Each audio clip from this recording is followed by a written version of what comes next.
United States of America and to the republic for which it stands, one nation, under God, indivisible, with liberty and justice for all.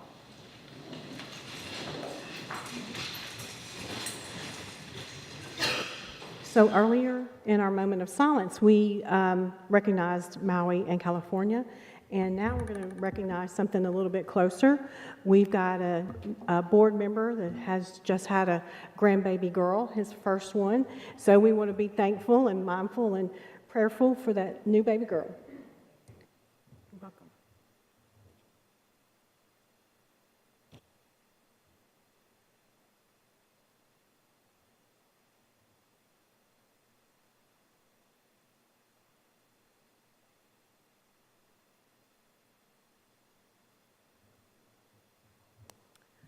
Okay, consent agenda. Any questions? You can tell a new school year has started. Yes, new as it school is- year, lots of new coaches.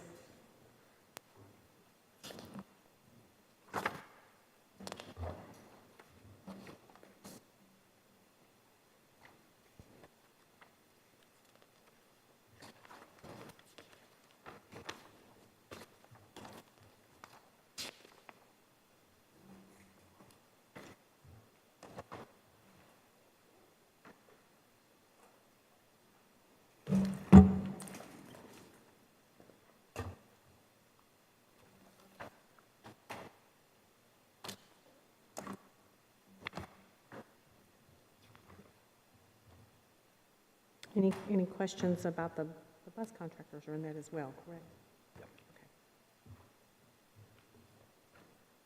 That's in the consent too? I did It have a is, question about yes. that. I think there's 13 routes that are being given. Is that typical?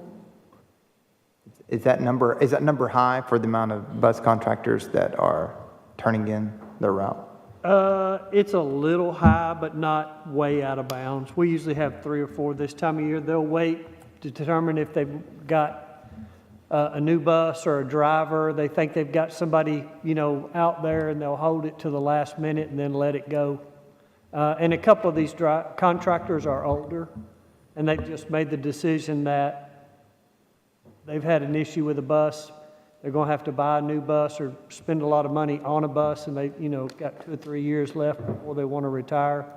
And it's a lot of money to put into it, and they've held on. If the bus had continued to run, they'd have kept their route at least another year. But it's not way out of whack. You think this would be hard to fill, or have they already started getting filled? Some of them will be snatched up pretty quick because they're in good locations. The others could be.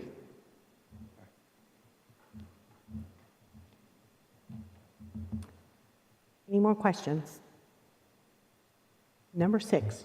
All right, number 6 is the Director of Schools evaluation tool for 23-24. Only comment I've had so far by any board member was to add comment sections for each one of them, which I'm perfectly fine and agreeable to. So, if there's anything else, that's perfectly appropriate. I do think that's a good idea. That way you're not trying to cram everything at the end and flipping back and forth, trying to look at what you want to say. I think that's an excellent suggestion. Absolutely. Will we see that? Yeah, I can make those Before? changes if that's the request. That'd be great. Everybody's okay, I can change that. Okay. Thank you. Number 7. All right, so number 7 will be the American Heart Association, and they will be here on Thursday. And I will not skip over her because I accidentally skipped over her during the principal's meeting the other day. So she listened to everything we had to say, and I forgot. So she'll be here Thursday. Okay, so visitors, we have Miss Jessica Johnson. She's going to be here on Thursday night. Yes. The next one, Steve Tinnell sent actually a presentation. He's not able to make it tonight. He's going to send another presentation tomorrow that Miss Dawn Williams is going to send out to us sometime tomorrow when she gets an opportunity. But we still have one here in our stack if y'all want to look at that. And basically, this is kind of a lightning detection system. So right now, when we have athletic events, our coaches go through and our athletic directors and watch to see where lightning is and try to monitor on weather.com or AccuWeather or WeatherBug, whatever they're happening to use for where the nearest lightning strike is. This is an automated system attached to our schools that sends it automatically, so we're not having entrusting people to make judgment calls. Instead, it'll be data-based. So most of our professional organizations use this, and so it was something that coordinated school health and school athletics brought to me and said it's something we're entertaining. So I'll have more information for you in the coming months, but something that just wanted to put on your radar. I will tell you the Laverne City Hall, the field that they have back there that's like right next to my house, they have one. And it took me the longest time to figure out why the siren was going off. Because it wasn't a tornado siren, but it's the lightning for the ball field. So they do work. Number 8. Do you want to, yep. So then we have Sherman, Carter, and Barnhart Architects to present to the board. So when we started talking a little bit, I think a couple of you visited in Kentucky in some of their schools. And so I know it may seem a little strange from an architect standpoint to have come and present. So we've had some conversations to make sure we actually had a Zoom meeting today with RSP, who is doing our zoning and planning, because one of the main things I was concerned about is that we don't want to have duplicity in our services. And so zoning, RSP's really worked on zoning and planning and did just kind of school utilization, but we haven't done that next part outside of our own staff, giving you the 177 budgets of really looking to have somebody come in and tell us what are the shape of our facilities, how much do our facilities cost to renovate, what do you recommend as far as kind of an overhead of if we need to add on to buildings, where could we put them, kind of that overall just kind of facilities planning piece. Yes, they do serve as an architect as well. The only building outside of the one we just purchased that we would have that's available for an architect at this point is the one at the Beatty property that we started in, I guess, May, that our architect that was Binkley Garcia that has a new name is already, yes. They're already working on that for us because that allowed us to go ahead and move forward. I think you guys remember we went ahead and moved some of our funding so we could get started on that early. So I'll turn it over to you guys. Ms. Sharp, you want to introduce them as well? Absolutely. This is Mr. Canny Stanfield and Ms. Jennifer Cash from Sherman, Carter, and Bernhardt. And they're going to speak tonight, not from the architectural standpoint, but from a consulting standpoint. It's all yours. All right, thank you all very much. We really appreciate the opportunity to come here and tell you a little bit about ourselves and how we think we might fit in with your all's district. Just as an introduction, again, I'm Kenny Stanfield. I'm one of the principals and owners of the firm, and the only thing that I've done my entire career is K-12 education. So I'm in charge of that part of our business. We have about 61 employees, and over half of them are dedicated to K-12 education. And we also have an office in Nashville now. So I know when you all came up to see some of the schools in Kentucky, we were a Kentucky firm, but we certainly are, committed to Tennessee. We have another studio that does college and career university work, and we were just recently awarded a project in Chattanooga for a TCAT business school, so we'll be working on that one as well. Not me, another partner does that. K-12 is mine. So with me is Jennifer, and some of y'all met Jennifer before. Jennifer's one of our associate principals, and she works with me side by side in virtually every project that we do. And so with that, why don't we just start with just a little bit about ourselves. Did I click too fast? Yeah, just one, but that's okay. There we go. Yeah, so I've already talked about, I said we're 61, but that's a couple interns, so we've grown a little bit since 59. But we are really focused on believing that our designs change lives. We really are focused on how our designs can impact the learning environment. And about... Yeah.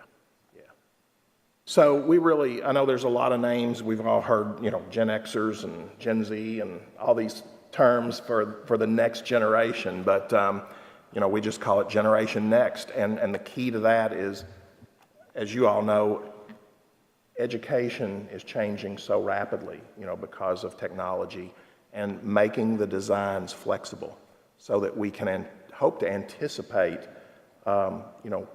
careers and opportunities for education that we don't even know exist yet.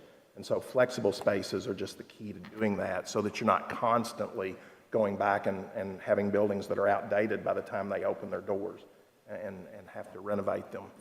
And then I'm going to let Jennifer just go through, just briefly, our guiding principles, sort of what we believe every project should entertain. So these are some examples of some of our projects, and we typically approach every project thinking about cost efficiency, and that factors into many ways throughout the design process, including analyzing the building footprint, going multi-story, not just looking at spreading it out, but how do we consolidate and stack spaces so that it becomes more efficient in floor plan. We look at community connected. We try to see what are ways that we can actually tie to the community rather than just having, the same building over and over again. What are ways that we can actually make it ownership to the community so that people really feel a connection to it? And this is just actually the graphics on the wallpaper that we created from pages out of the yearbook. And I'll let you in on a little secret. That's my home high school. But you won't see me up there. My dad was an all-state fullback, and I was president of the art clubs. Some of the other ways we try to work with the districts is we try to find ways to be innovative and create spaces that really can have dual purpose. What you're seeing here is just an example of a cafeteria, but it also serves as an auxiliary gym. So the school can have 2 basketball courts at the same time, one that actually, the gymnasium, and the second one, the cafeteria for practices, et cetera. So we work with the districts to find ways, to, again, think about reducing floor plan, what are spaces that can have dual purposes. And that is a slide. I went down it. I did not. It goes from the media center up above down to the cafeteria, and what we understand is students get rewarded for good behavior. The principal in me is having a heart attack looking at that. There It's is not a for gate. everybody. It's not for everybody. Yeah, and there's a gate at the top of it specifically so that they can restrict access for reward times. So, yeah, they have a strategy for it. And we want to make sure that every space encourages learning, so flexibility, as Kenny mentioned, is imperative. We also look at, implementing colors for focus on instructional walls so that it helps students to maintain focus throughout the day. We understand that studies prove color is actually extremely important so that if you use correctly, you can actually help improve focus within those classrooms. And then we've actually had 2 tornado shelters to date constructed in the state of Kentucky. So that's something that has been a state mandate by our code enforcement. And so what you're seeing there is an example of one of the tornado shelters. It has to resist 250 mile per hour winds. And so with the insulated concrete forms and a concrete roof above, that's possible. So shift gears to just master plan process. And it really is, a 4-step process of organization, assessment, collaboration, and then recommendations. And one of the things that I passed out, besides our brochure, is this case study. And the reason that I wanted to show you this is just really a document that at the end of the master planning process, this is one of the items that you would have. And basically, what we do is, and this can be altered, but we look at a 2-4-10 plan. So, and 2 is what can be initiated in the next 2 years, and we consider those critical projects. And then in the 4-year plan, we would consider those urgent. What would those projects be? And then over the decade, though, those would be strategic projects that could be done at any time. But this just gives you a way of comprehensively looking at all the potential projects that you would have, and then we also put a price tag on those. We do an estimate for each of them so that you can look at, if you had the money to do it all, what would it take? And they'll be individualized as well. But this way, and again, we're not here to tell you this is what you have to do. This is just a way of, once those decisions are made, comprehensively giving you a document that's very easy to look at and identify those projects. Because one of the things that RSP is doing, they're looking at space utilization and then where is the need for seats in the classroom. And so one of the things that we would do is take that information and then, just as an example, let's say an elementary school looks like it's going to need 12 additional classrooms. Well, we would look at the physical aspect of that building as well. What's the age of it? What's the infrastructure? What's the feasibility of adding 12 classrooms? Where could that occur? And then also looking at whether or not that makes sense from an overall renovation cost, because one of the things that can happen so frequently, and because you're looking at growth and where that needs to occur, is if a building becomes added onto to the point where it's over 80% the value of building a new facility, it may or may not make sense to do that renovation if it already needs a lot of work. So that's just another aspect that we would look at through that process. And part of that process too is like, for example, when you add on classrooms, you're obviously increasing the capacity of the school, but that also means that some of your areas like your administrative suites, your shared program spaces such as the media center or the cafeteria might now be deficient in their capacity for that type of building. So then we go through and we evaluate, okay, is it better off to renovate the existing media center, make it into classrooms, and then add on a media center on the outside instead, right? So then that way you can tackle the classroom deficiency, but you're also tackling the deficiency that you have in those other program functions. So it's just a layer of observation of how to achieve, the goal of expansion and renovation, and we divide that into categories, which is on that page 2, so that there's new construction for growth. There may be new construction because of aging out old facilities, major renovations and additions. Then another category for minor renovations that may be something as simple as security upgrades for every school in the district. With you all have another issue that's also paramount, and that's your portable classrooms. So, where does that fall into place in the analysis as well? And then, finally, just discretionary projects, lighting for a football field, or that sort of thing. And we'll identify all of those and then put an estimated cost with that. So what you see here, this is an example of a master plan that we worked with. Actually, it's Bardstown City Schools up in Kentucky. So this is an example of their existing campus, and they had multiple issues. They have 3 buildings on the campus, middle school, former elementary school, and a high school, and trying to improve circulation on the campus because they couldn't keep the car traffic separate from bus traffic, on top of not really having a connection between the buildings. So what we did is we overlaid and looked at their existing facilities and said, how can we create a connector between all 3 of these buildings and then improve the circulation on the campus so that we separate the bus traffic from the car traffic so that you improve the site safety of the overall campus.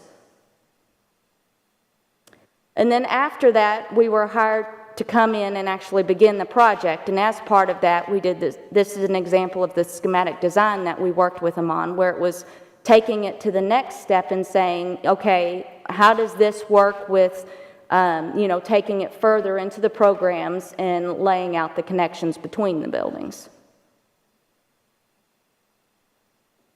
And so one of the things that we also wanted to just show you and get your input on is we identified all of your facilities that you currently have in the county, and then again, this is just as an example, but we applied the red, yellow, green, the critical, urgent, strategic as a finished product. You would have this, and it would identify all of the projects that would be in this book.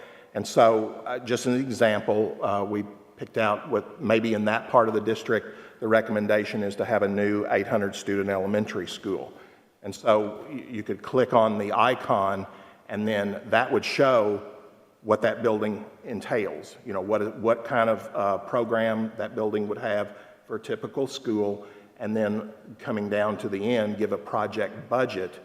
And then also, we would just do a very schematic over a Google Earth image, just so, again, you'd have a good idea of what that potentially could look like, and it's just kind of at your fingertips. And that would be for every single project that it needs to be identified by RSP and in this plan. So again, it's trying to just give you all a comprehensive snapshot of every unmet need that you have in the district. And then just to end on this, one of the other things that we could certainly help with is just in site selection search. This is just a rule of thumb on how many acres you potentially would need for elementary schools. 5 acres plus an acre in every 100 students. So if it was an 800-student school, like we just showed you, well, that would be 13 acres sort of as a minimum. Again, this is just a general rule of thumb as you start to look. And then one of the other things that we do, because we have our own landscape architects, civil engineers, is we've come up with a sort of a checklist to help look for properties, and it identifies both monetary considerations, what's the purchase price, how much does it take to get infrastructure to the site, plumbing, electrical, that sort of thing. And then the technical considerations of the site, do we have a lot of earth to move, or is there a lot of bedrock? And so we can identify that really early on if you're looking at multiple sites and sort of give a good synopsis of the properties that might help you make a decision on which is the best to purchase. And so with that, we wanted to be brief, but we also really appreciate the opportunity. And if you have any questions for us, we'll be happy to answer them.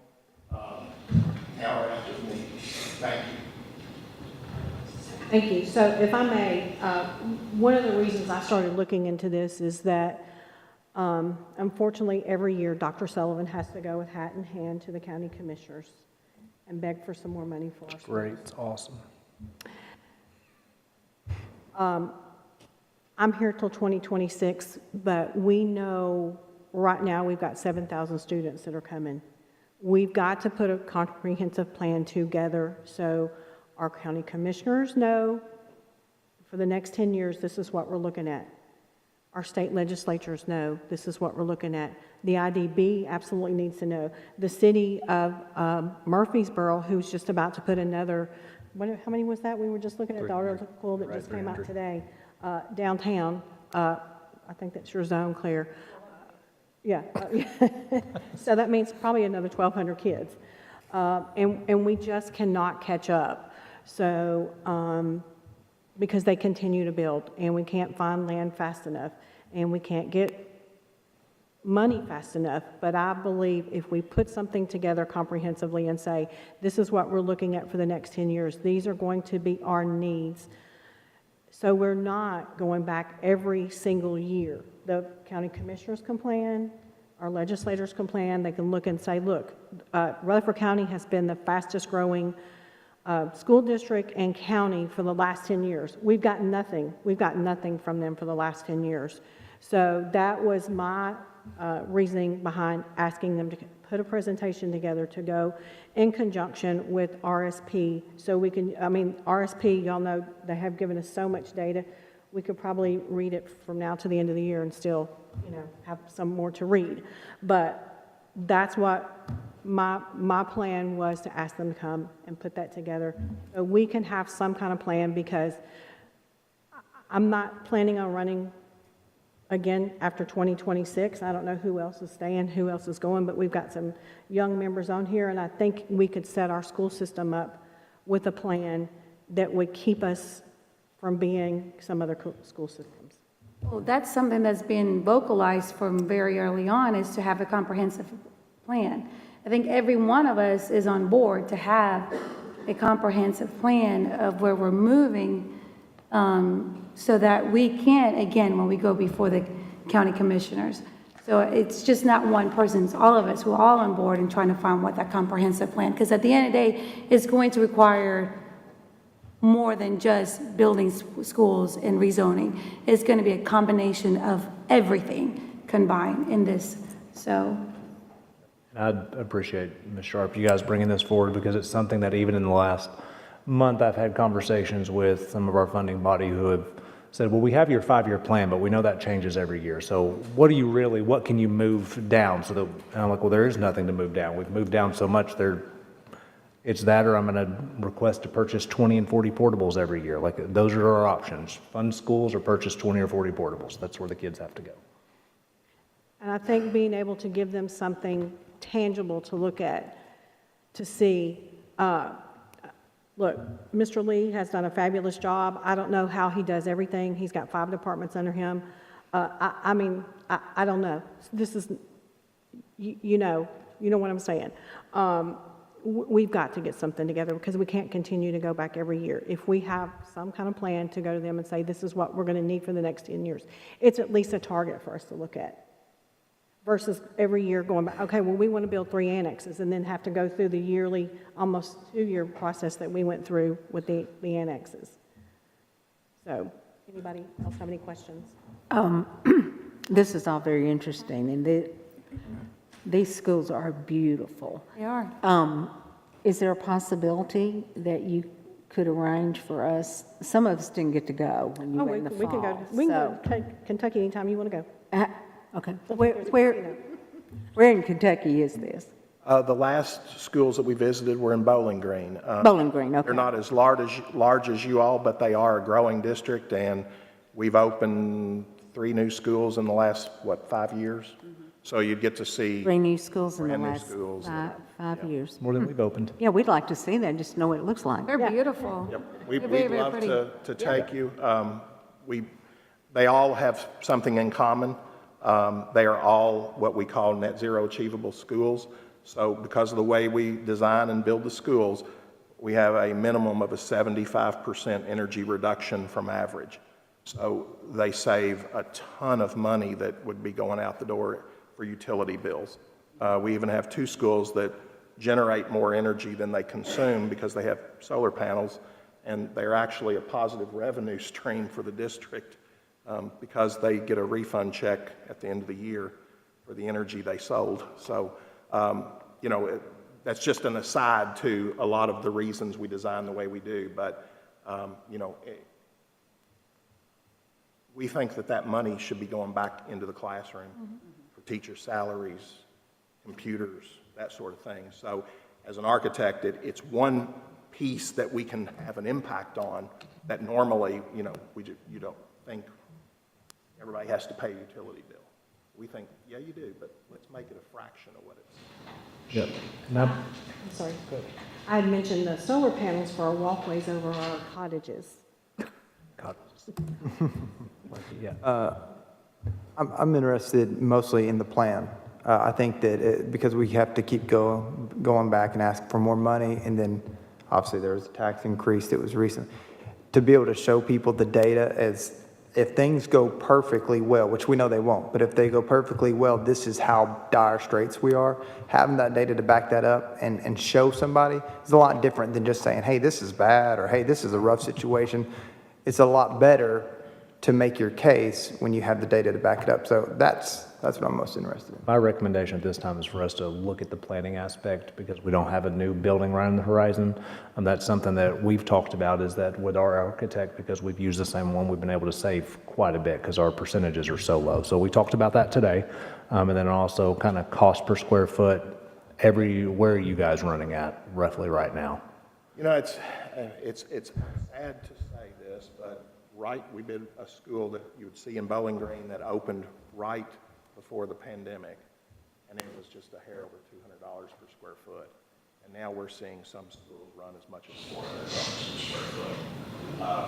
If it's a very large school, like a high school, there is an economy of scale. You might get out of that in the high 300s, but it's not uncommon. In fact, we're bidding another one in Bowling Green tomorrow, so we'll have a real good handle on what it is compared to 2 years ago when we did the last one. So What are the schools in Bowling Green?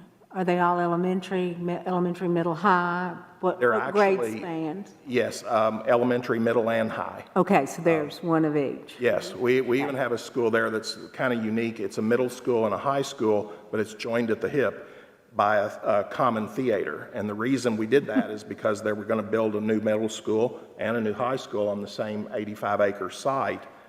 But by putting them together, and the kids never cross paths unless they're allowed to, but we have one central kitchen that serves 2 cafeterias and one central theater that can be used by both schools.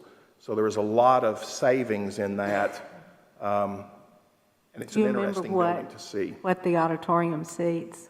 850? What we need, yeah.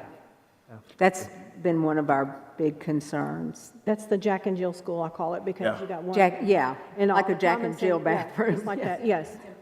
Okay. The Thank you. minute I say that, a middle school, high school combined, and that's like, how do you do that?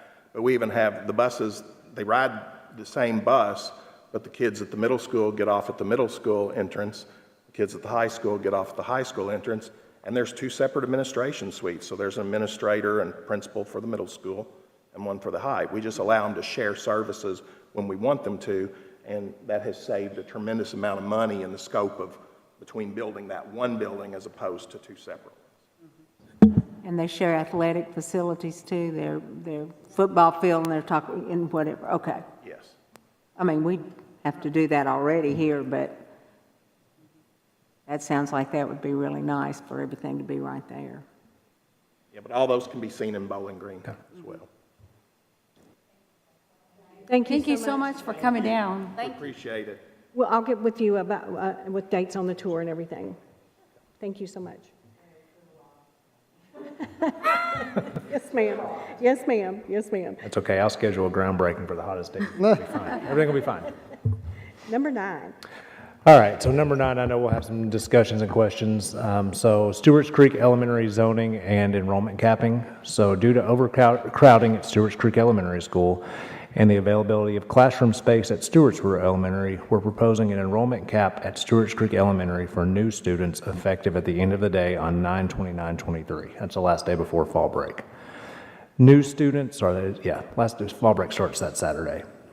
New students moving into the Stewart's Creek Elementary zone after 9/29/23 will instead be enrolled at Stewartsboro Elementary for the remainder of the 23-24 school year. The enrollment cap also applies to new school system employees after 9/29/23. This enrollment cap will remain in effect until classroom space is available at Stewart's Creek Elementary School or until the new elementary school opens in August of '25. The reality is I can't imagine any classroom space becoming available, but in the weird situation that it did. Next, we get to the 24-25 school year. Kindergarten students will be enrolled per normal procedures at Stewart's Creek Elementary. Because we are losing a 5th grade class, they graduate out, we now have room for kindergartners. New families enrolling in Stewart's Creek Elementary with a kindergarten student and a student in a different elementary grade level will be enrolled at Stewartsboro because there won't be room for their older sibling.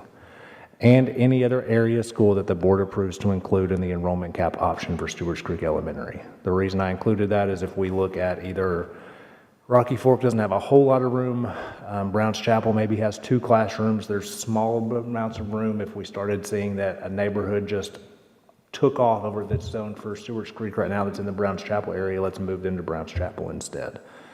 So again, not a perfect solution. I know Mr. Young brought this up last year, and he was like, let's just put a no vacancy sign, and I was like, there's no way in the world we can do that. But as we're looking at it a year later, probably was an appropriate thing to do.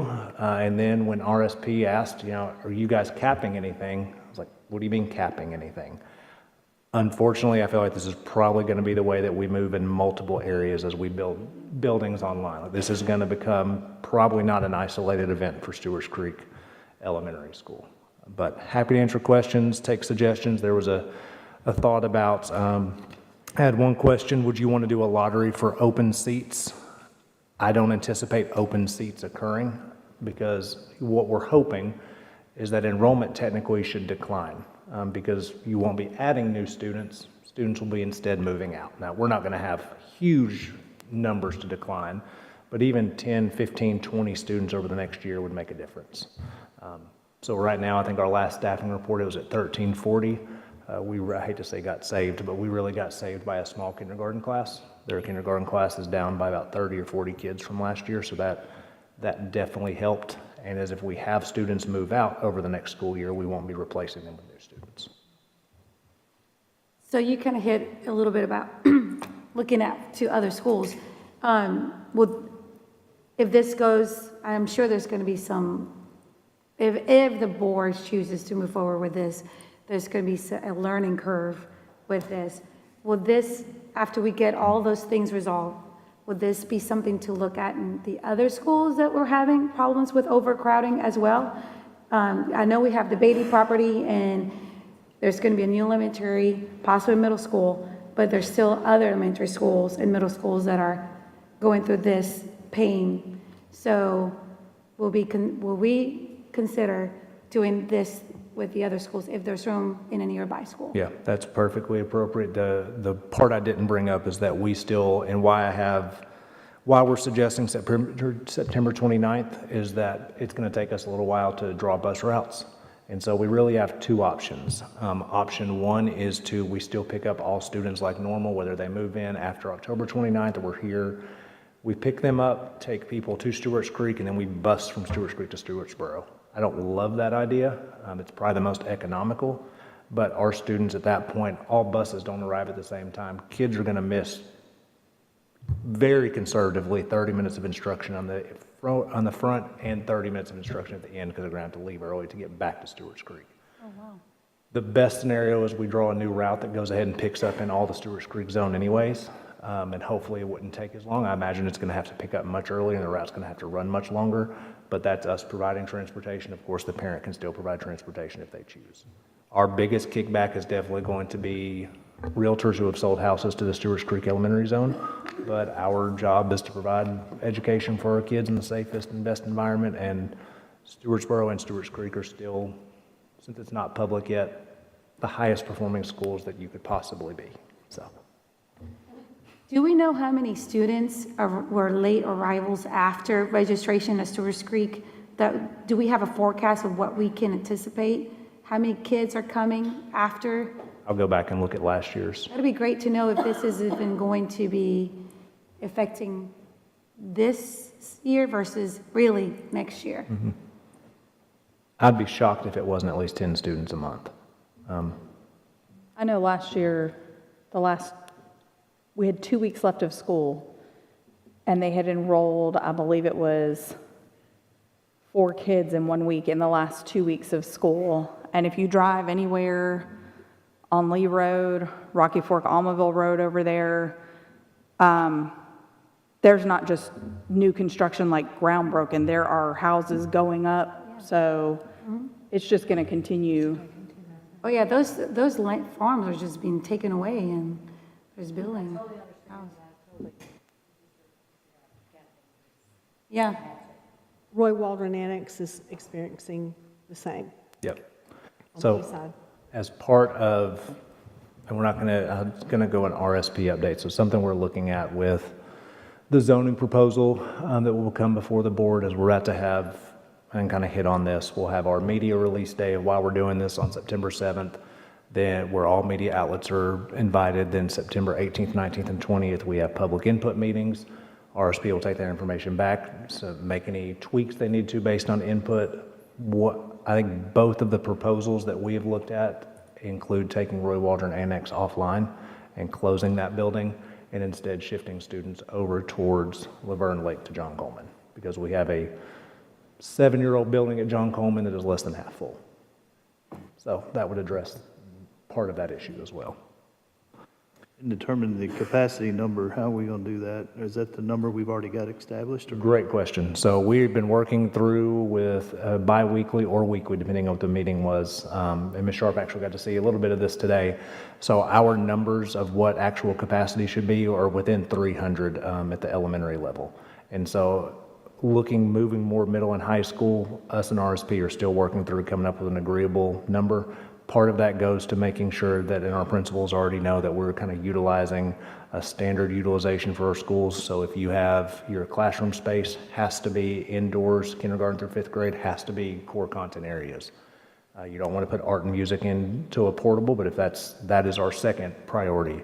Third would be small groups, coaching offices, those type of things. Those would go in the portables. And so us making that uniform across the district, because right now it really is up to principal discretion what goes into a portable and what doesn't. So we've made a lot of progress with capacity numbers. Good. Mr. Lee, how many acres is the annex that used to be Laverne Primary? Do you know right offhand? You can get that for me later. I'm sorry. I would think around 20 to 25, but I can get it for you. Okay, thank you. Any questions or comments?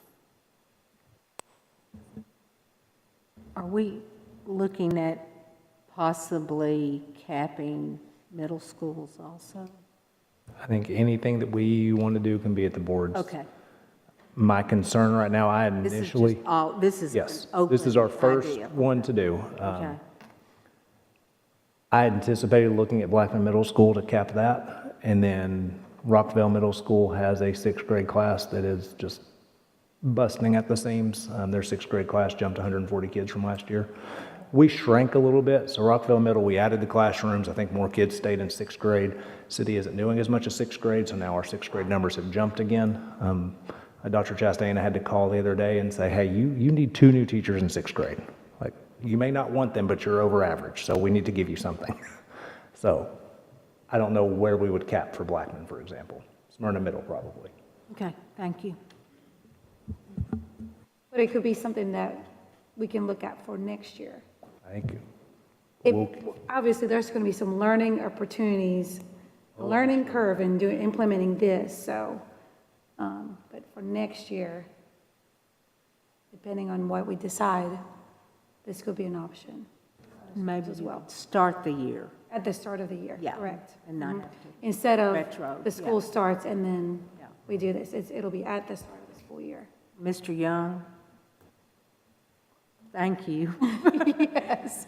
We're a little behind, but thank you. It was a good idea. I will admit I laughed at it, was a I'm good sorry. idea. I mean, we just didn't realize what could be done, and it's an idea that I guess is coming to its time, and we do appreciate it.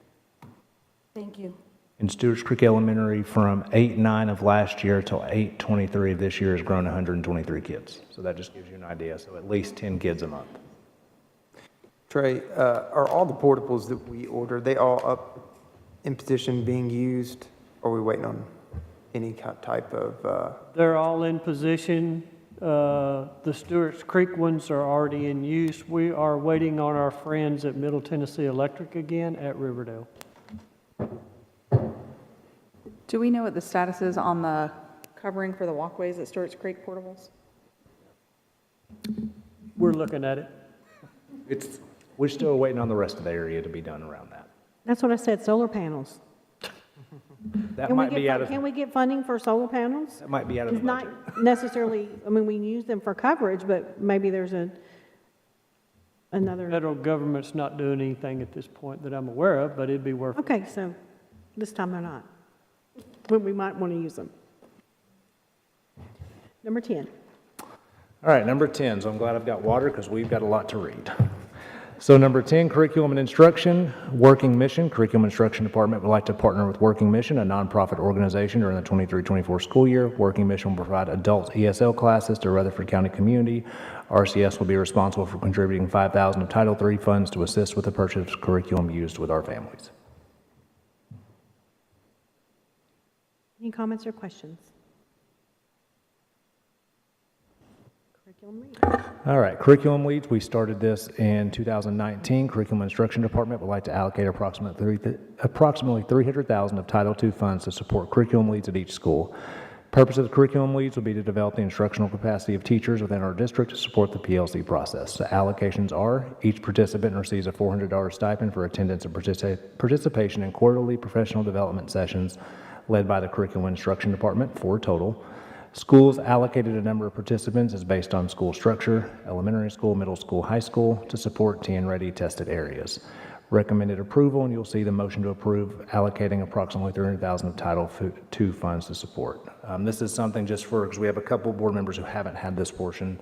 So we realized in 2019, we had our Title II funding was going towards our summer conference largely. We were paying $400,000 to do a summer conference.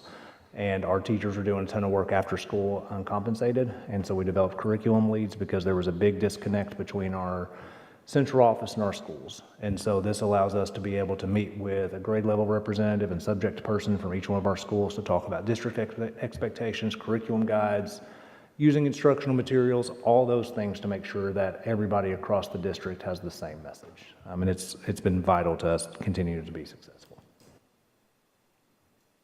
Any comments or questions? Let's go to E-Hall Pass. E-Hall Pass and Flex Time Manager, both of these were part of our budget this year. So Instruction Department is requesting to purchase E-Hall Pass and Flex Time Manager, an online management system. E-Hall Pass allows teachers and students to streamline Hall Pass management and provides tools and insights to help schools keep their students safe and ensure schools maximize instruction time. Flex Time Manager gives teachers the ability to easily plan and schedule time to offer support to students during remediation and enrichment. The license for both of these programs includes access for all students at 10 high schools and a pilot program for 1 middle school for a total cost of $138,350 for the 23-24 school year to be funded through GP funds. So we have response to intervention time that we have at every high school, really at every one of our schools. You can imagine our big comprehensive high schools trying to organize where students are going can be a safety and just a logistics nightmare of having 2,500 kids being able to go wherever they want, which we of course don't allow. But we want an online management instead of a kid having to go to a teacher and say, hey, will you let me be able to go to this teacher? This allows us in real time during an emergency to be able to track where kids are. Right. We piloted at how many schools? 2 schools last year? Just Rockville? Rockville High piloted. No more Post-it notes. I hope we can get rid of the Post-it notes. Any comments or questions? Next one. All right, next one is due to the increased need of connected technology programs and services, so Skyward integrations, and our increased attention to student privacy and accurate data entry, curriculum instruction is requesting a title change and reprioritization of job duties for our current district instructional technology integration coach. If approved, this position will now be the district integration specialist and will be primarily responsible for district-wide integration needs across multiple departments. Basically what this is Skyward is the be-all, end-all for our entire district. Everything runs through Skyward.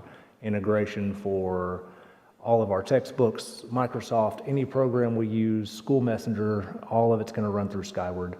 And we have gotten to where we need to move one of our coaches who helps instructional technology to truly just handle that integration.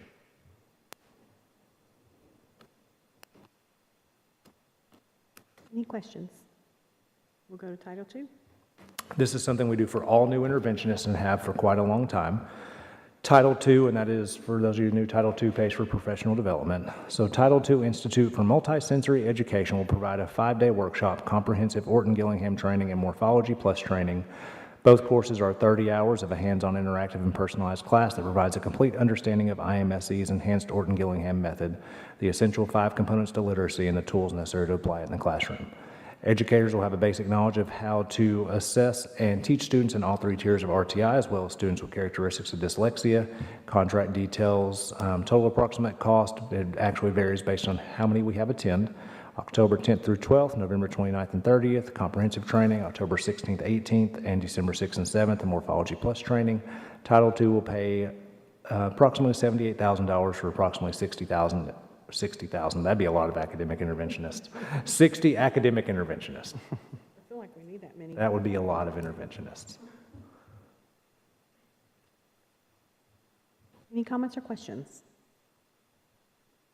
Number 11.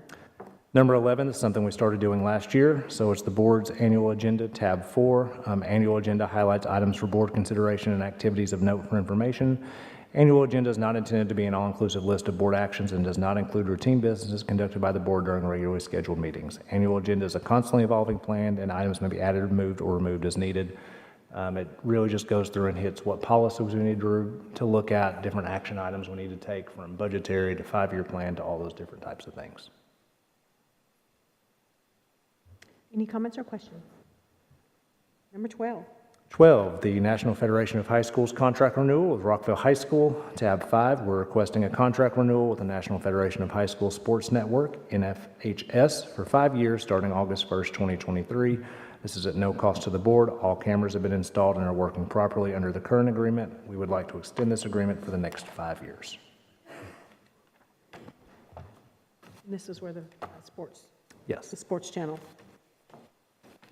Any questions? Number 13. So number 13 is name change, campus school driveway. So we actually have a policy for naming of facilities. It is 3.210. So again, 3.210. 2 reasons I want to bring that up. One, since we've just agreed to purchase a new facility, so the chairman of the board, let me read this real quick because it's the first time me sitting in this seat or any of us sitting in this seat. When a school or facility is to be named, the chairman of the board will appoint a committee composed of school personnel, patrons of the school, and the school board member representing the zone where the school will be built. So Ms. Sharp will be working on submitting a kind of a list of that to name a committee. I believe we said that's Ms. Maxwell's zone. Yes, it's Ms. Ms. Maxwell will be the school board member for our new alternative school that gets to work on that. She's already told me what colors she wants, which you can only imagine which 2 those will be. I'll give you one guess. Yes. But the other portion of this talks about name change for facilities. And so if it involves an entire school, so we have, I'll read a little bit of the policy. Facilities of the school system shall be named through board action based upon the following criteria. Schools shall not be named for living persons except for those who have rendered exemplary service to public education as recognized and attested by a vote of the board. So this recommendation is for a living person, but it is for exemplary service. So in honor of Liz Worley Bradley, educator at Homer Pitter Campus School from 1965 through 1979 and principal from 1979 through 1985, Friends of Campus School requests to rename Homer Pitter Campus School's driveway to Worley Way. Rita King, president of Friends of Campus School, states name change would begin at the entrance on Lytle Street and extended to the end of the school property by the playground where Burton Street begins. The school's mail is received at 923 East Lytle Street, and the name change would not create a problem with the address. MTSU was also reviewed and approved because it technically is their facility, so they've approved as well.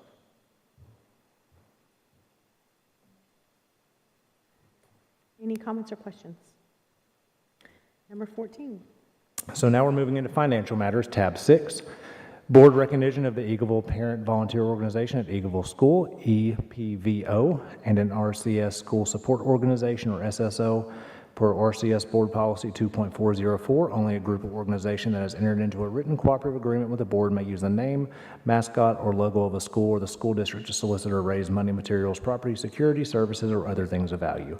The Eagleville Parent Volunteer Organization has provided information requested from the board's written cooperative agreement, and they will be recognized as an RCS SSO.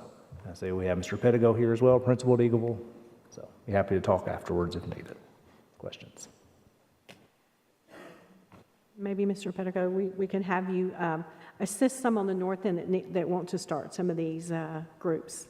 They need a little hand-holding. Any comments or questions? Number 15. All right, number 15 is legal tab 7. So the first one is a recommendation of a library committee. So the chair and the director of schools, with our new policy, set forth and join to submit a recommendation of a library committee. So we've worked together, asked all of our schools on 2 different occasions to submit names as well. And this is what Ms. Sharp and I met earlier today. Present. We will add this, I guess, as a tab under legal as well, probably so that it's public, so that everyone knows, but this is our recommended team for review of library committee. Do we need one for the teacher?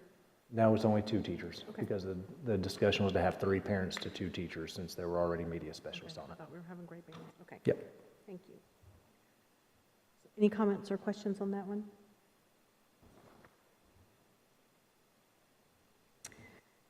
Or out-of-county transfer? Yep. Next one, we have the board's been requested to admit a transfer student from another school system under discipline. The student was remanded for violation of school rules fighting. According to policy 6.318, the board may deny admissions of any student except those in state custody when a student transfers from another school system while under suspension or expulsion.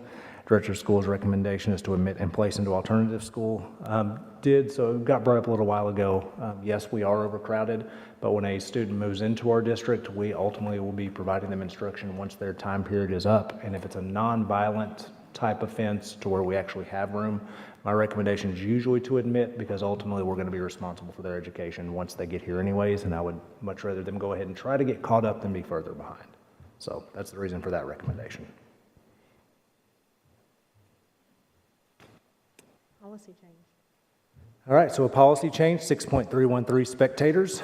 So inadvertently, our clear bag policy has worked very well, but we inadvertently put it in place at all extracurricular events, which we, of course, that's still going to be what we ask people to do. We're never going to turn away a clear bag. But to truly enforce, the policy is amended at the following events in our campuses to impact high school varsity basketball, high school varsity football, middle school basketball, varsity and JV, middle school football, varsity and JV, and end-of-season tournaments. I know middle school and high school, it looks different to have varsity and JV. High school plays on a different night for JV. Middle school, they play either right before or right after. So it wouldn't make a lot of sense for us to tell somebody to have a clear bag for one, but not the other when they're at the same event.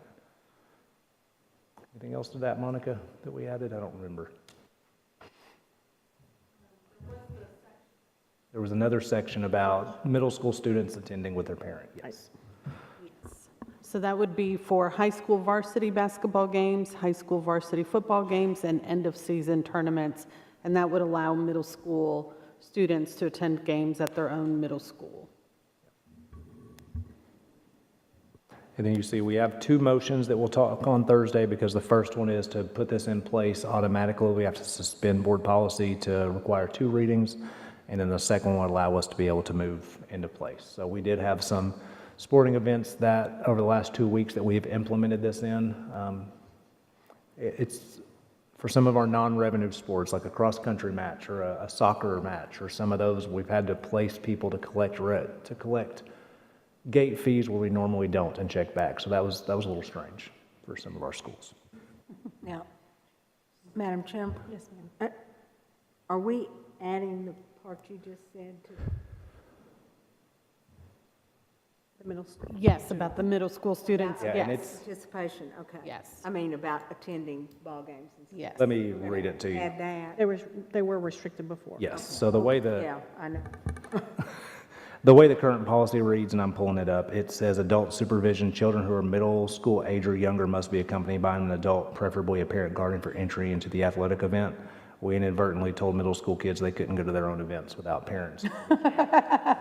This is the children who are middle school age or younger must be accompanied by an adult at varsity football, varsity basketball, and end-of-season tournaments. Is that For high school. For high school only. School only, So okay. middle school kids That can go to means their the own middle events. school students, Go to their own game. but can't go to high school games unsupervised. Right. Gotcha. Was it always written like that? And you just, was it like that and then just got caught, or? No, yeah, probably. Yeah. This was a new section, so we literally put it in place for 2 weeks, and Well, it's getting fixed. So if anybody needs clear bags, I'm going to do a shout out to Smyrna High School cheerleaders. They jumped on the bandwagon fairly quickly, and they've got the cutest clear bags with the big oak S on it. So. Thurman Francis volleyball team has some too. central office is sponsoring some with And James. so does Blackman. James Evans called clear bags. Yes, We're going to sponsor Putting here. hashtag transparency on it. Yeah. Thank you. Funny. Appreciate it. We're going to add some bling to yours, Mr. Evans. We're going to add bling to yours. Put some rhinestones up. I like rhinestone things. Yes, okay. And I was at the Blaze. And that was at the Blaze game 2 weeks ago before school started, and there was already a parent group that was selling the clear bags at the stadium. So I think everyone is jumping on the bandwagon and getting ahead. So it's kind of neat to see the different looks of them, what they're putting on, to make it unique for their school. It's very smart. Number 16. Can I, sorry. sorry. You have that policy still pulled up on the clear bags? Is there still a section in there that says they can have a small clutch? Yes. Can you read that? Because we do have some parents who still think that personal hygiene products are going to Yeah. be visible because they don't understand that they can have a smaller non-see-through bag inside there? Yeah, give me just a second to pull that. I closed it out. I'm sorry. I've got it You're here, good. You Dr. got it? Sullivan, Okay. I've got it, yes.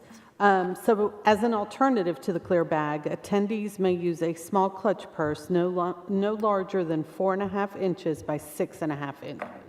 So, about this big. Thank you. I just thought it would be good for anyone listening to hear that. Great point, thank you. Good idea. Number 16. All right, engineering and construction, tab 8. So request for Blackman High ROTC shed. Principal Justin Smith is requesting to install an 18 by 20 shelter to be utilized for JROTC. Project cost is $4,996.29 and be funded through JROTC funds. Engineering and construction has reviewed the request and recommends approval. Any comments or questions? I'm going to go to Rockville Middle. So request for final change order for Rockville Middle. Robert S. Biskin and Company has submitted the final change order request for Rockville Middle additions and renovations project in the credit amount of $29,210.53. This reduces the final contract amount to $7,057,789.47. Engineering and construction has reviewed the request and recommends approval. We did that prior to COVID. I wonder what that will cost nowadays. I don't want to know. Never mind. A lot. I love credits. Any comments or questions? Christiana Elementary.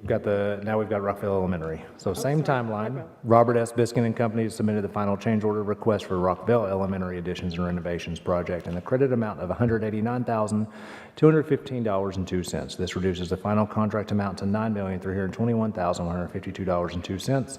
Engineering and construction has reviewed the request and recommends approval. Sometimes they can come back. I mean, we've had some really high, but you think you want to add, Wyatt? It just depends on the surprises we find once we get started. Love it.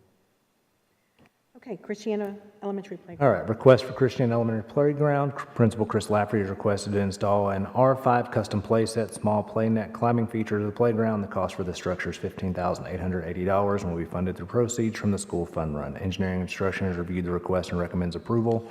I'm going to go ahead and fill out an accident report for my youngest because I'm sure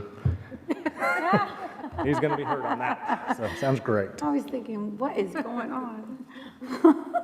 Lovely. Well, don't bring that on to him It's just now. going to happen. He hasn't even. It's going to happen. Rock Springs Middle Shed. All right, so another shed. A request for Rock Springs Middle Shed. Principal Stephen Wayne's requested to purchase a 10 by 12 storage building to be utilized by athletic teams. Cost for the shed is $3,301.25. Be funded by school funds. Engineering and construction reviewed the request and recommends approval. Any comments or questions?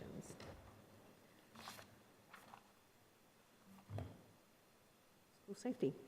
All right, school safety budget estimates and review of cost. One thing that anytime we're dealing with a school, a grant and safety budgets through E-Plan, we can always go through and make amendments at any time as we need. So that's why even in the motion, you see that it's a concept request.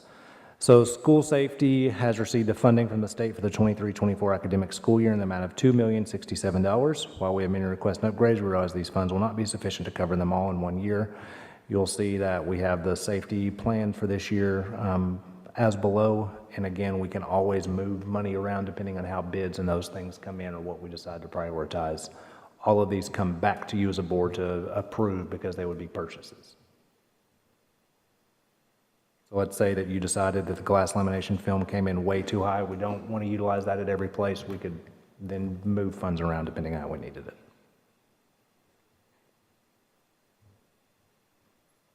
Any comments or questions? It's a big thank you for putting this together. I know that was a lot of work, a lot of decisions had to be made, so appreciate that. He's already gone. John's here. Who's back there? Oh, I'm looking over here for you. Sorry. You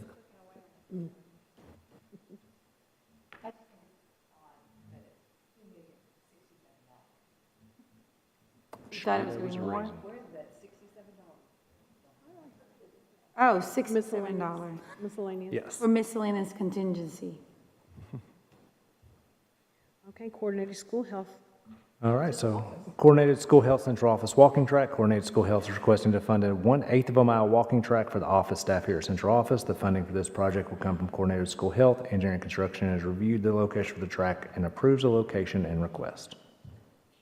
I will say this about that. I told Jenna she was going to be shocked at her new concrete prices because Jenna and I have been doing this together for a long time, and she didn't realize concrete had gone up this much. So she doesn't quite have enough money allocated, so she and I are working together. I told her we would get it approved, and then we would work out the details on the funding, but it won't come back to you guys because it won't be any additional funds from you guys. We'll work out where the money comes from. But the neighborhood is getting a little sketchy at times around here. And we do have a number of ladies that walk during their lunch break, and I'm getting a little nervous with them walking up to Rick's Barbecue. We have some different characters in our neighborhood now, and I'd like to keep them closer where they would feel more comfortable on a walking track here. I think I think it's great that Jenna's using some of that money. We do have all the elementaries covered now. So she did want to make that clear that we've taken care of all the schools first. I think it's a great benefit for the central office. Request for decorative fence at Eagleville. All right, so request for decorative fence installation at Eagleville. Principal Tim Pettigo is requested to install a decorative fence section outside the outdoor dining area at a cost of $8,344. Funding for this request are from school funds. Engineering and Construction has reviewed the request and recommends approval. Any comments or questions? Mr. Pettigrew, do you want to invite everybody out to the festival? When's the festival? September 15th? What time does it start? 12:30.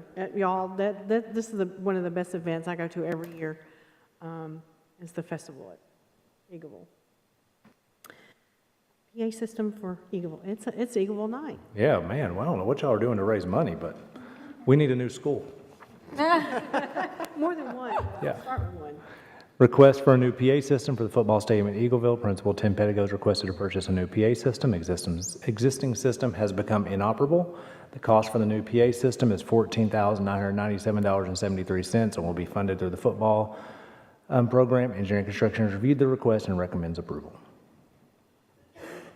Any comments or questions? I was actually going to, I was thinking about this before when I was reading all of these, no cost to the board things. A huge thank you to our teachers, administrators, parents, the community. We have a lot of people that have stepped up to support our school system. I know a lot of the parents in those organizations work hard for that funding and the administration putting together the fundraisers for the schools, and just know that you're seen and appreciated and that you're doing an awesome job.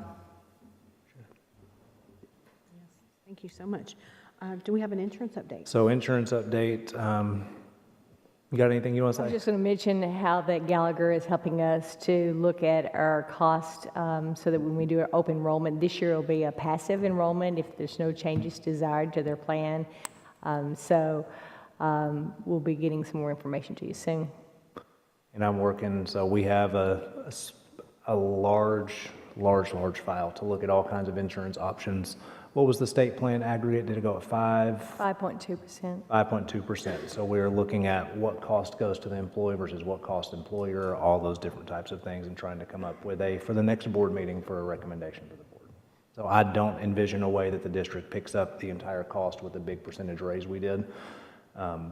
I do envision it, unfortunately, going to the employee at some degree.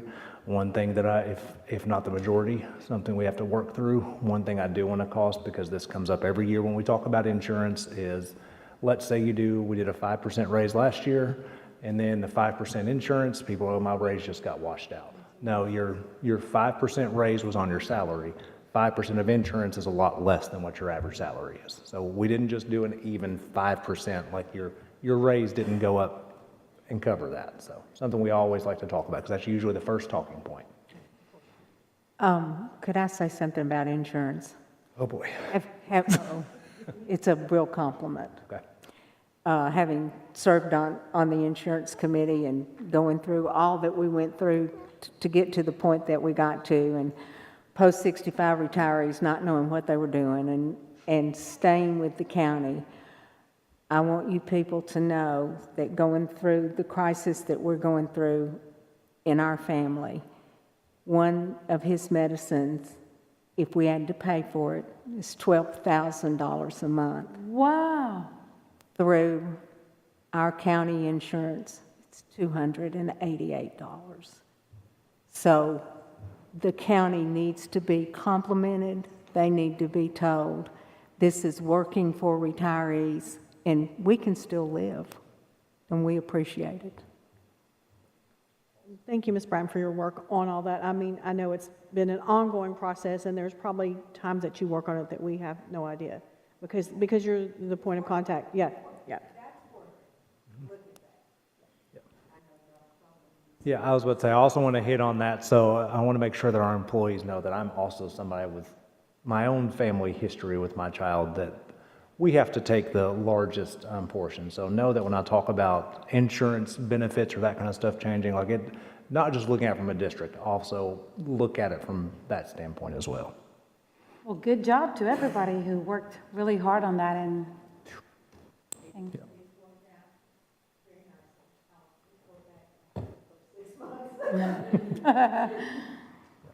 Got an update for us. So quick update, so we'll have a report on alternative schools. It's not going to be as big of a report as alternative school because we're only day 12 into the school year, so they're not as full, they're more full than they normally are at this time, but we can give an update on our online program that we're doing, curriculum, all that.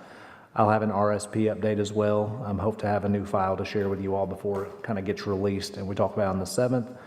If you don't mind, I'll go ahead and hit open positions too. Well, really quickly, within that alternative school, I don't know if you were planning to talk about virtual school. Yeah. One thing that I got a feedback from a principal, it was about if there's a virtual school, who will be managing the instruction, all that. So if you can speak about that, because that was a concern, is who takes over the instruction for when the kid is The reprimanded. instructional coach and Edgenuity is the program we use. Okay, perfect. Just something to It is. communicate. So when I talked to every high school group, I told them all that the one thing we will not do is obviously made that mistake in 2019 or 2020 by telling people you could teach online and in person at the same time. Obviously, that was a mistake, and we're not going to repeat that with alternative school. You're so it's going to forgiven. fall on somebody else. So, Mr. Evans, did you? Well, is Dr. Solomon done? I didn't want to. I was going to hit on enrollment real quick. You're the. So enrollment, Please. opening positions. So we had 70 roughly certified positions the last time, so thank you to our HR staff. And this is actually one part I can give a shout out because I'm usually pretty hard on the Department of Education, but one part that actually is working better is their licensing department. So their turnaround is to within a week or two to where it used to be months upon months upon months. And so definitely some movement there. You'll see most of our certified openings, and this is this was a Monday, correct, Dr. Anthony? Yes. We've filled positions since then already. So Roy Waldron has filled, I know 3 of theirs that they have on here listed. So I believe there were between 40 and 43 certified openings. You're going to see the largest majority are our special education positions. And that is one of the areas you can't get a waiver for. And so that's an area that we continually struggle with. Classified openings, you're going to see special education EAs as well, and then still surprisingly quite a few custodian positions with what we did for salary wise for both of those positions. I'm surprised to see as many openings as we have there, but it gets in the 40s and then classifieds in the 80s of 6,600 employees roughly. We've got about 120 openings, so we're still doing remarkably well for the size of our district. So, Mr. Evans, what'd you have? Yes, sir. I want to just remind the board that we have 3 groundbreakings on Thursday. Smyrna High School's edition is 9:30.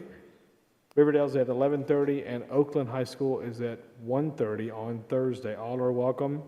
We have lots of shovels. They're going to have water. They're going to have tents, refreshments, things like that, so that we can beat the heat. The dress code, please, is business casual. Please don't wear a suit. It's way too hot for that. Just wear a nice, like you're going golfing, something light and short sleeved and things like that. Any questions on that? Will we be in school Thursday? That's up to the director of schools. Would you like to comment on that? We are in school the rest of the week unless Dr. Sullivan says otherwise. No, we will be in school unless an emergency happens. So we, of course, for those of you that don't know, we had a news agency report incorrectly the wrong R school district. It's Robertson County that is dismissing early, not Rutherford. Our district office had nothing to do with that, and we're not aware till we started getting notifications. So News Channel 5 has fixed that, but that definitely has caused a whole lot of issues, so we appreciate accuracy. They did a good job talking about the heat index and how we're taking care of that with the kids and the playing, and how we're not going to play after noon, after 12, and then about 7 o'clock, that's when we're going to do our practices. So at least they got half of it correct. Right. And I actually was listening to the segment and didn't catch it because I was cleaning. I was really focused in We getting my caught it house very clean. quickly. Very quickly. Great day. Trey? One quick thing from us. We have set the bus committee schedule for the year. The first meeting will be September the 19th. We're getting everything out to all those members. I want to make sure that Mr. Young is willing to sign up with us again, if it's okay with the board, to be the board's representative for that committee. If he's tired of us and would like to move on to greener pastures, board can select someone else. I will accept. Well, I think there's a position in the charter. Oh, Thank you, Mr. Lee. Is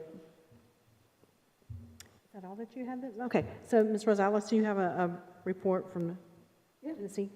Yep, so, well, I've got several things. One is that we met with, all of us, we met the board, including Dr. Sullivan, and the instruction team. We met with the chair for the House Education, along with Representative Tim Rudd, Representative Robert Stevens, and Representative Mike Sparks. And we kind of talked to them about our third grade retention promotion results. And we gave them this really nice handout that the communications team did for us. So thank you so much for designing this and putting the data points together. But one thing that is really astonishing after everything is said and done, and after all the headaches, because we told them about the struggles that we went through as we were doing the implementing the law and trying to get families, helping families to make decisions whether they go to summer school or have extra during the following year, and then doing the retests and the appeals. There was just a lot of struggles, and we were able to tell them that and then give them solutions. But with all that being said, it's still very astonishing to know that only 10 third graders were retained due to the law. And so I just want to give really a shout out to the department, the instruction, Dr. Chastain and Elizabeth. You guys did amazing. I don't understand if you guys are aware, but Elizabeth, they were working around the clock over the weekend because the scores came that Friday after business hour, and from Friday till Monday, they were working around the clock trying to get information and trying to get things in order so that come Monday morning, the schools and the principals were ready to go in handling this amount of volume, because they were still needing to help 1,726 kids that were impacted by the law that possibly could be retained. So, so I think that's very astonishing and speaks really volume of your team and how diligent everyone worked to make this happen. Right now, the Tennessee, well, everyone has been aware that Governor Lee has called a special session in really to tackle some of the issues, and that really was propelled by what happened, unfortunately, with the Covenant shooting. Yesterday, they met for the first time, and really, they just went over rules and standards, and that took about an hour and a half, and they adjourned. And then today, they met again at 9 o'clock, and they've already adjourned. So it's going to be really interesting at the end of the day what changes really do happen and what bills really make the cut. I don't really have anything substantial to report about what is going to be changed, because nothing right now at this point. It's just a lot of conversation going on. So that's all I have. did I understand they were having to review 100 bills? Is that what they? You know, every session, they have a lot of bills, but one critical thing that people don't know or understand is that they can file bills, but it doesn't necessarily mean it's going to make its way to have a conversation, because you have to have two sponsors, one from the House and one from the Senate. And there's still quite a few bills that have been filed that do not have a sponsor. So I don't know when the deadline is, but if they don't have a sponsor, that number is going to shrink. I know there's bills on mental health, there's bills about gun safety, whatever you want to call it. It's just a lot of bills all right now, but you got to have two to make it to the floor. So we'll see what happens. That's all I have, unless anybody else have questions. Thank you, Ms. Rosales. Anything else? Everybody, make sure you come out to the groundbreaking Thursday. It's going to be great. We're finally here. I know Claire. Claire's going to be doing cartwheels, so you need to be there to see that. So, if there's no further discussion, I'll entertain a motion. We are adjourned.